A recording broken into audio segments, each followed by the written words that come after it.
welcome to a not so regular episode of Knitting. It's December 28th and we have a special guest with us today.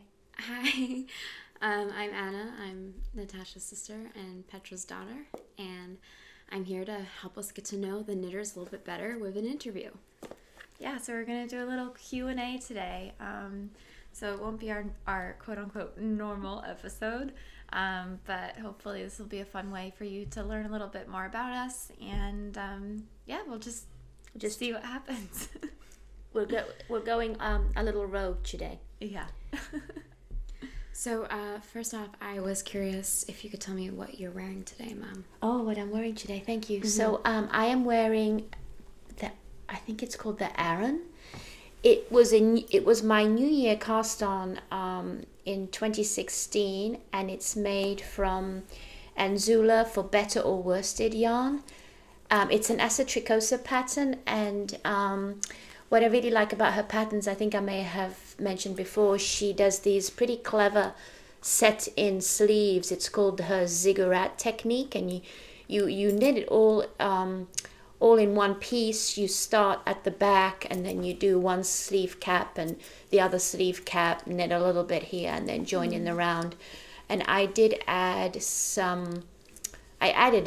lots of different thused because I had 3 skeins of this worsted weight yarn, and I knew that it probably wouldn't be enough. So I used some black worsted in here, I did some marling, and I added some mohair just at the end. And I'm gonna stand up briefly so you can see the bottom matches the sleeves pretty much, and the hem is just one row here of garter and then stocking stitch again, and it prevents it from rolling. And I picked up here and just did a rolled cuff, just plain knitting, pretty simple. So yeah, that's what I'm wearing today. It's beautiful. It's kind of like, when you see the colors here, it reminds me of a night sky, kind of like a midnight sky. It's really nice. And it has pilled a little bit, but not so bad considering it's 4 years old. I wear it quite a bit. Nice. Thank you. And then Natasha, what are you wearing? So this is my Mountain High sweater. It is with Madeline Tosh Merino. I think it was also worsted. It's pretty thick, and I think the colorway was Optic. So this is a pretty simple pattern. It was knit bottom or top down. It has a split hem with garter, and I have our little knit ink tag on here, these leather tags we have. It's really comfy. It kind of feels like a sweatshirt. So I've got a garter cuff and kind of a garter neckband, and there is a little bit of detail here you can see for the raglan, and then down in the on the side there is a detail. Oop, let me move over, you can see there. I like that. I like the side. It gives it sort of a little bit of structure. And a faux so seam. Like the garter on both sides of the seam. It's really well done. So it's a pretty simple pattern. Heidi Kiermeyer, I think, is the designer. But I have the details on my Ravelry page. So I knit this a couple of years ago too. I'd been eyeing this yarn in my mom's stash, and one day just swiped it. That's one way I can rotate the stash, is when Natasha shops in my stash. And so I was curious, Mom, what was one of the first things you ever knitted, and how old were you? So my first memories of really knitting, I was probably about 13 or 14, and I knit myself a really chunky, wide striping sweater. In those days, it was really popular to wear what they called sloppy joes, which were long, baggy, stripy sweaters. So I used to knit a lot when I was a teenager, and I would save up my lunch money to buy balls of yarn. And at the time, the town that I was living in Southeast England, had 3 wool shops, we called them. And the lady in the wool shop would get all the balls of yarn that I needed for my sweater and save them for me. And when I saved up, I'd go by bicycle and buy one more ball. Aww. I would buy one ball at a time. and that might explain why I have this huge stash. I think it gives me a lot of comfort. But yeah, I went through being obsessed with knitting in my teenage years, and then I stopped. I still have a couple of sweaters from that I knitted that I'll show at some point. When I was in college, actually, yeah. Wow. And Natasha, when did you start really getting into knitting? I remember doing some in like early high school, but just some scarves and stuff. Like I knew how to knit, but it wasn't like the lifestyle knitting that I do today. I think the first thing I did was probably like a hot pink scarf in middle school or high school. I think I remember. Around the same age, like 13, 14. Yeah, I think I remember that. Doing a couple of those, and then just taking a break really in college and getting back into it. I want to say like 2011, 2012, maybe. And then I'd say over the past like five to 7 years, it really knitting every day. But I think the first thing I did was just like a hot pink scarf with like some crazy ass yarn. I remember it being like having like sparkles and like tassels and Oh yeah, it was that And it was novelty skinny. yarn. yeah, it was really thin. scarves. It was like this wide. It wasn't a scarf to keep warm. It was just kind of like a necklace, really. An accessory. Yeah. Maybe we can post a photograph. I feel of like it. I can try and find it. Yeah. And what was the first sweater that you made? Do you remember? I definitely wasn't making sweaters then. I'd probably have to check Ravelry for my first actual sweater. But that was definitely in more recent times, in the past like 7 years, I'd say. Yeah. My first one might have been that martini. Oh, when you and I both did those cardigans, I feel Yeah. like that was the beginning of you really taking off knitting. Yeah. When we did a knit along, and those cardigans both need. I don't wear mine. You don't wear yours. Yeah, You it was a need to- cool pattern, but it gets really wide at the bottom. Yeah. So then you have all this fabric at the bottom, like on your waist, and it kind of flaps open weird. And it's worsted weight, so it's quite heavy. But we both used really gorgeous yarn. Yeah, we have another little special guest, little puppy. Strudel. Strudel. Um, yeah, I have some sweaters that need fixing or unraveling, and I'm wondering if I should make that a goal for 2021. Address one project that I'm not very happy with a month. I might.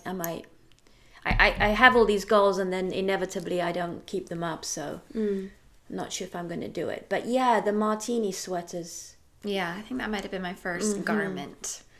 So not, I guess it's similar with Mom, where I did it when I was younger and then took a break for a while, and now it's just part of my daily life. Yeah. So I actually did knit a little bit in middle school, and I remember one of the strangest places I ever knit was during gym class. Oh, wow. In middle school, we were playing. It was like near Christmas, and I was trying to finish this scarf for somebody for a Christmas present, and it was either the 7th or 8th grade. And when I wasn't playing, when my team wasn't on for hockey, we were playing like not ice hockey, but just like gym hockey. I would sit in the little like barrister or whatever, The bleachers? the bleachers, Oh. and I would knit. And I'll never forget my male gym teacher just like rolling his eyes at me, being like, "Really?" And I was like, "I'm knitting for a Christmas." So where's the strangest place you've knitted, Mom? Oh my gosh, I've knitted. Oh, I was knitting in the cinema. I was making socks. And it's actually a theatre in New London where they show all the movies that are nominated for the Oscars every year. So it's a beautiful setting to watch a movie. And I was knitting on socks in the dark. But I had to catch a train to go up to Boston in the evening. And the timing was really close. So I had decided to leave a few minutes before the movie ended so I could run out and catch the train. So I gathered up my knitting in a bag and ducked down and was running out of the theatre, and I got to the bottom of the stairs when I realized that I was holding my knitting, but the ball of yarn was still under my seat and it had unraveled the whole way. So then I had to run up, and meanwhile the movie had finished. So now all the people are coming down the stairs, and I'm running against them, following my ball of yarn. Oh my goodness, Mom. I'd never heard that story before. I can totally picture it. So that might not be the cinema might not be the strangest place, but funny. But it was one of the, and I had another experience on a plane, and I think you two were with me when we were flying to the Czech Republic. Oh yeah. And I was knitting, and a ball of yarn rolled down the aisle, and it got caught in the wheels of the stewardess's cart. Oh, no. Do you remember that? I think I do, yeah. And it took me a while to realize until I was pulling and the tension, and I had to again run down the airplane aisle and retrieve my yarn from under the wheels of the car. So there's some funny knitting stories, yeah. What about you, Natasha? My strangest place, probably sitting in a pool floaty at a bachelorette party, knitting a sweater. Oh yeah. I was knitting my shifty sweater, and this was in the spring of 2019. I was in Puerto Rico.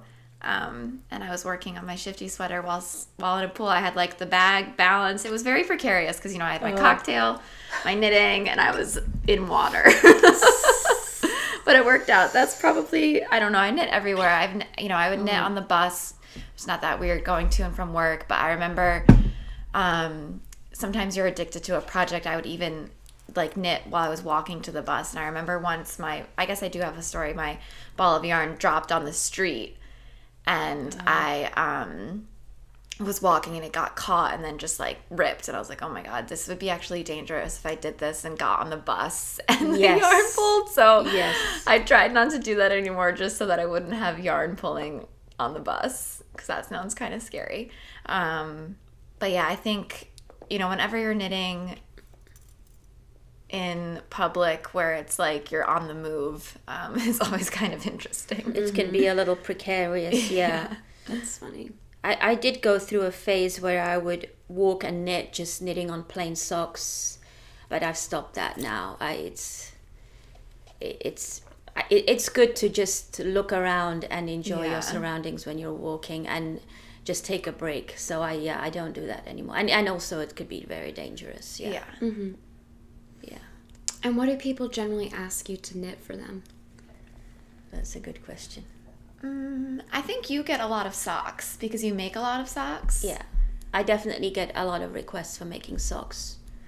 I get the sweaters. I basically just shoot that down immediately. Yes. People asking for sweaters, because it's just, if they are serious, then I'm like, okay, we're gonna pick out the yarn, we're gonna pick out the pattern. I'm not gonna commit to a time. So if we get to that far, then I will. I'm figure out if they want to help pay for the yarn, depending on what yarn they choose. Mm-hmm. So I'm definitely open to doing it, but I think once you start explaining that they have to be very involved for it to work out, then it can kind of peter out. But if they want to be involved, then I'm happy to do it. So that's why John can be involved. So that's why it's easier to do it for significant others or really close family members. I've knit Anna sweaters, but you don't really necessarily ask for them. We just kind of make them for you. And sometimes I get sweaters that Tashi knitted for herself, but she didn't quite like in the end. Yeah. Or they don't fit. Or they're too small for me. Yeah. Mm-hmm. Yeah, Anna, you're a very easy person to knit for. We love making you sweaters. Thank you. Yeah. You appreciate them. I do. You have an eclectic style, so sometimes there's something that I want to knit but don't necessarily want to wear, and then Anna's a perfect candidate for that. For those kinds of projects. There's actually a sweater I want to make for one of my colleagues. She's always saying, oh, would like you to make me a sweater one day, and she really wanted me to make her the humorless sweater. And I would like to try using this Icelandic yarn, the Lopi yarn. So for me, I would enjoy the experience, but unfortunately, since the whole pandemic, we were talking about that at the beginning of this year, but I haven't seen her. So I think I might pursue that project. I'd like to make that for her, and order the actual yarn from Iceland would be a fun project. Yeah, I have made hats for some friends. I'm in the process of actually making one for a friend too, and that's the same thing where I was like, okay, let's pick out the pattern and the yarn. You know, she wanted a beanie style and that sort of thing. So if people are really interested, we just involve them. And again, I say, just try and make it so I don't put the pressure on myself. I don't really give a deadline. You know, it's like, we can do this for your birthday, but you might get it 6 months before your birthday. You might get it 4 months after your birthday. We'll just see what happens, because otherwise it's not fun when you have that stress. So, you know, I'm sure you get this too. Like, why don't you sell your stuff? And I'm sure many of you get that too. But it's just, it's not worth it. Right. No, because it's our hobby, and we do it because we enjoy it. And I enjoy working with different kinds of yarns and trying out different patterns and things. So, I mean, I think I'm very much more of a process than a product knitter. I don't know about you, Natasha. I don't know. It depends on the project. Yeah. Yeah. That makes sense. So if you weren't knitting, what is your second favorite hobby? I guess it would be a toss-up between working in the garden or going on long walking holidays or cooking. Yeah. I love cooking. I think cooking would be mine. Yeah. Yeah. Cooking can be really Or relaxing. even like drawing or painting or something like that. Doing some hand lettering stuff too. And then, who is your favorite like knitting idol? Ooh. So I do like Asa Tricosa. I think as a designer, I think I've mentioned her a few times before. I liked her for a long time. She has a really, really gorgeous aesthetic. And she does these kind of sweaters, and I've made a few of her summer projects, summer tops. It's hard to say because I like people for different things, but I would say overall she's one of my favorite designers. Where's she from? I always think that she's German, but she's not German. She lives in Europe. Maybe she is German, actually. I'll have to find out. Yeah, I think she's from Germany. If not Germany, then it's Belgium or something close by, yeah. Okay. What about you, Tasha? Yeah, it's hard because I feel like it comes in waves. Like you like a certain designer's patterns for a while, and then you kind of, another designer comes out with something that you really like. I really like a lot of Andrea Mowry's patterns. She's super popular. I think they're really wearable. Yes. And usually they're simple but still have some fun interest. I like a lot of Joji Locatelli's patterns too. Oh, yeah, I do too. She's Argentinian, and she has the bag company, the leather goods bag company. We're obviously also big fans of Arne and Carlos. Yes. We love them as people, and their traditional Norwegian knitwear designs are really beautiful. So yes, I think they are. I do want to knit one of their sweaters in 2021. I think I'm going to try one of their sweater patterns. Who else do I like? Yeah, then there's the YouTube personalities, which are fun too. Yeah. Like we love Christy Glass yes. And the Grocery Girls. So it all depends if you're looking for, kind of inspiration or and some designers, their patterns are written in a way where it's easy to modify, which is, I find that with Andrea Mowry, she's often offering like if you want it cropped, if you want it longer, if you want 3/4 length sleeves, stop here if you want to keep going, that sort of thing. So I always appreciate when there's flexibility within the patterns, to kind of make it your own, so they're not so complicated. I'd also say you like Stephen West too, right? Oh my gosh, yes, I love Stephen West. Yeah, I've learned a lot knitting his designs, his shawls. Yeah, definitely, and I get out of my comfort zone with colors and so forth. Yeah. Definitely hard to pick one. It is. It's very hard. It's very hard to pick one. I would say impossible. Yes, I agree. Yeah.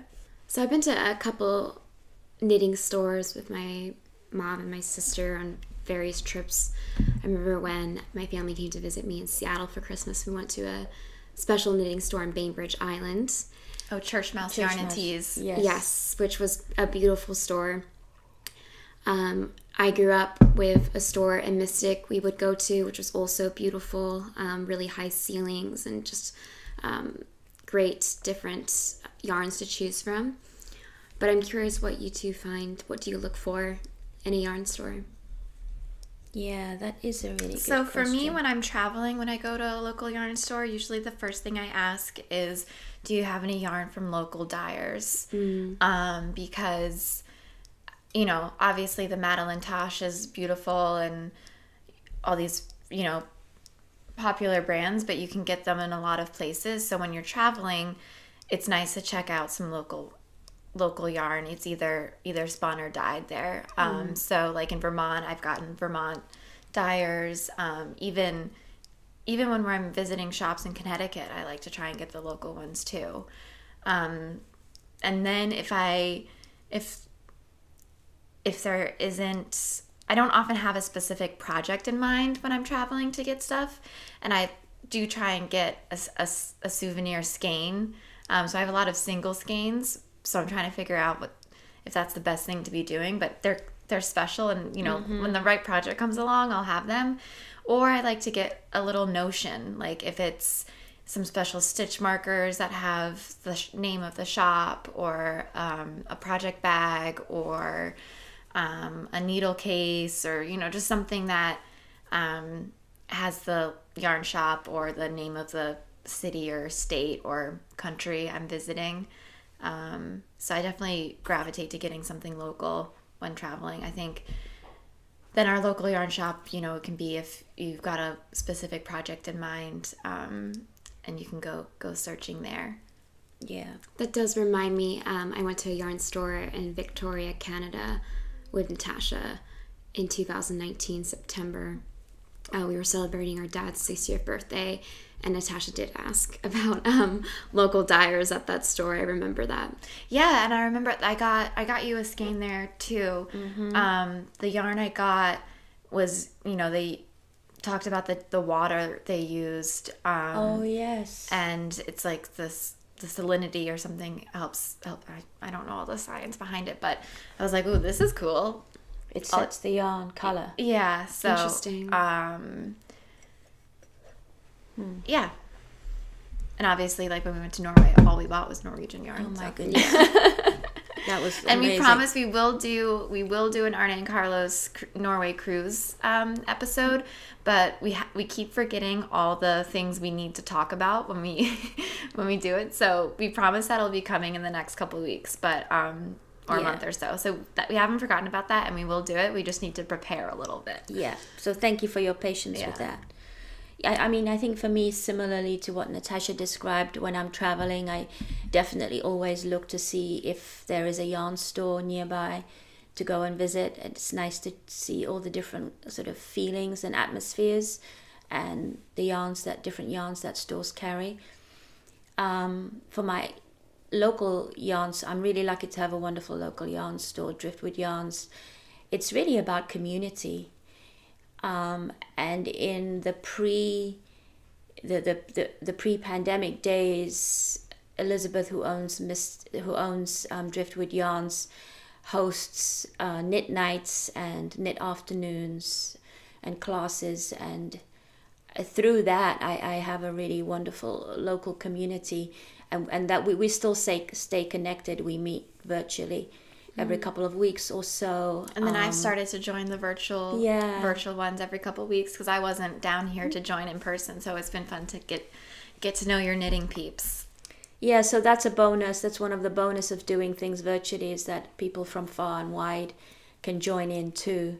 And the community has expanded. That's how we were able to do our Advent exchange. We even included a couple of moms that don't live here, and we mailed them their packages. So yeah, it's really about community and supporting local dyers and local makers, I would say. Because that the big box kind of brand yarns you can get anywhere, you can get online. It's about the special. Although now I'm obsessed with Holst and Rauma yarn. I wish that was easier to get in the United States. Yeah, I guess besides just local, sometimes yarn shops will have yarn that is difficult to get. So that will also be something to look out for. There are some retailers that will have those hard to find yarns in the US. So if they have those, that's kind of exciting too. And that might not be local, it just might be a rare find. Yeah, because I was really excited when we went to visit Anna in Seattle, and we went to this yarn store when we were going on a hike. It wasn't in Seattle, do you remember?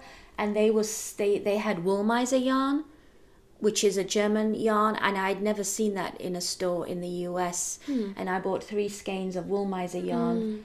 Do you remember that store? You bought some yarn there too. I think Natasha, we had lunch in Yes, I remember. It was in kind of like a shopping village. So it was like a bunch of, it's kind of like, I guess it's essentially a mall, but they're set up with like cute little houses type things. So like you kind of walk through like a little made up village that has all these shops. And one was there, and I got that yarn that was like turquoise to sand to white. And I made you the ripple bralette from it. Oh, yeah, I love that. It's super fun. Yeah. It's really cute. So, has there been anything that has surprised you about the knitting community? Wow, that's... If you can think back to I remember when you first started really taking on knitting and you were meeting all these interesting people. Surprised. Yeah. I think what I have been really pleasantly surprised about, and that's not new now, but maybe a few years ago, is how many young people are excited about knitting. Because 15 or 20 years ago, it was really sort of considered a granny thing to be doing. And the knitting world has changed dramatically. With the wonder of the internet, I think, and the world being smaller and really different yarns, and it's made it. I just love all the involvement of young people. It's made it more exciting. Patterns are more interesting. Yarns are interesting. And now there's a resurgence into using more rustic yarn, less processed yarn. Moving more away from superwash, and I love using the rustic yarn, so I'm not exactly surprised about, I guess I'm a little surprised that there's been this movement in the last couple of years maybe towards more rustic yarns. Yeah. I do remember, I think when you first introduced me to the knitter from Amsterdam. Oh, Stephen West? Oh yeah, we talked about Stephen West. I didn't realize that was his name, but yeah. I must have been 19, 20. And I was like, wow, this is what a knitter can be. So you're right. It has taken on a whole new life. And I definitely don't think of grannies when I think about knitting. Anymore, which you may have, yes. Yeah. Yeah, and I know one of my non-knitter friends was just so amazed that I had gone to New York for Vogue, an event, Vogue Knitting Live at the Marriott. She just couldn't quite grasp that there were all these knitters convening in Manhattan for a knitting event. Knitting events. Yes, those days when we had in-person knitting events. Yeah. I don't know if there's one thing that surprised me. I think for me, like the group of friends or people I work with and stuff, when I talk about knitting, people are always really interested in it. They either start talking about a family member who knits, and it's like, oh, like my mom knits, or my grandma knits, or my sister knits. So they usually know someone else that knits, or they say they want to pick up knitting. So people are generally interested in it. And, you can, if they're wearing a sweater, you can tell them, like, oh, well, these are knit stitches, these are purl stitches, and kind of help them learn a little bit more about their sweater construction or even fiber types. Yeah.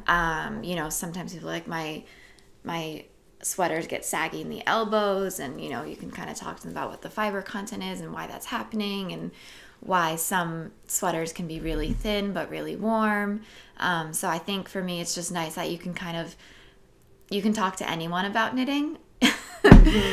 Maybe I force it on some people, but for the majority of times, I think it's fun that you can, you know, if I'm knitting at a bar, which I would do under normal times all the time, either with my friends or have someone come up to me and be like, what are you doing? Like, are you, you know, so it's a fun way to meet people. And yeah, I think you can talk to, anyone can relate to knitting. It can be a great icebreaker.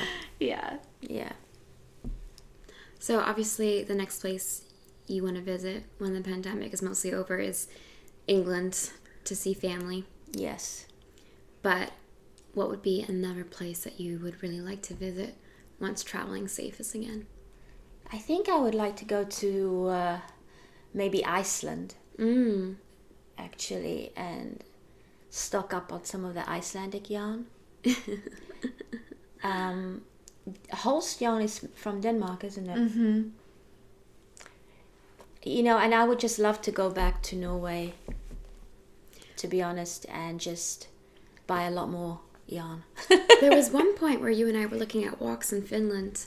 Oh, yes. That could be something we could all look into again. Yeah, that would be nice. Yeah. What about you, Tashi? Well, I really want to go to Argentina. So I know that Argentinian yarn isn't the same as like Norwegian, Scandinavian yarn, but it would be fun, you know, maybe like Peru, somewhere in South America, would be cool to check out. Oh, yeah, it would be. A lot of yarn comes from South America, actually. The Malabrigo, Oh, yeah. Okay, yeah. Araucania. There's plenty to check out. There's plenty to check out, yeah. Great. Well, I have to say that's about all the biggest questions I have for Cool. you two. Yeah. Cool. Well, that can be a part 1 of a Q&A series we do every couple months, too. So Yeah. that was fun, Anna. Thanks for Thank coming you, on. Anna. I'm glad you had fun. Should we just say what we're working on? Yeah, that sounds good. Okay, I cast on my Advent project on New Year's Eve, so I'm doing a Stephen West project, something Waves, I think this is called. I forget, but I am just alternating minis, just kind of playing with the colors, just having a little bit of fun. I have the pattern memorized, so it's pretty easy going. So, And it's your did you say it's the Advent minis? yeah. Cool. Nice. I'm doing my Advent mini blanket Bohemian Oasis, and these are the squares that I have woven in the ends now. I should have about 50 of these, I think. Can I show one up? Yeah. And yeah, it's a nice variation of the granny square that's a little bit finer. So I've just got a few more of my Advent balls to crochet up and weave in ends, and then I need to decide whether I'm going to make more squares to make it bigger or just finish it up. I've got some really nice black yarn with a little bit of sparkle that I got from Driftwood Yarns to use to join all these together. So I think this will make sort of a lap blanket as is. I just need to decide if I want to make it bigger for my bed, or maybe I will just make a panel and add to it next Advent. Cool. Yeah, that's what we're working on. Okay, so happy 2021, everybody. I hope it's a much brighter year. Stay safe. Yes, thanks for watching. Thanks for watching. Wash your hands. Wash Wash your your needles. needles. Bye. Happy knitting. Bye.